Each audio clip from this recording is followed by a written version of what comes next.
Ang gagawin natin na naman ngayon ay luluto na naman tayo ng soup. Quick soup again. So, kasi pag ganitong summer dito, laging quick soup ang niluluto. Hindi gaya pag winter, long soup. So, eto tayo ngayon sa quick soup. Kung noon, gumawa tayo ng small leaves na soup with salted egg. Ngayon naman, ang wide leaves. Akong tawagin ay alugbati sa Pilipinas. Ito.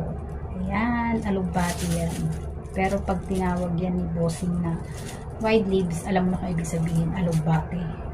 Ayan. Alam niyo ba alugbati? Itong wide leaves na to masustansya din tong gulay na to. Yes. Masustansya siya. Tapos ngayon, syempre ako kailangan talaga, gusto ko maaga mag-prepare ng dinner para pagkatapos ka nakapag-prepare ng dinner, lulutuin mo na lang mga 5 or 6:30, gano'n, 7 start ka na. At least mahaba pahinga mo, diba? Mindset, diba? Gano'n. So, gano'n ako. Gusto ko maaga mag-prepare para, alam mo na, tapos mo na ang trabaho mo, okay. Pahinga ka na, diba? So, ayan. Thank you for watching, guys.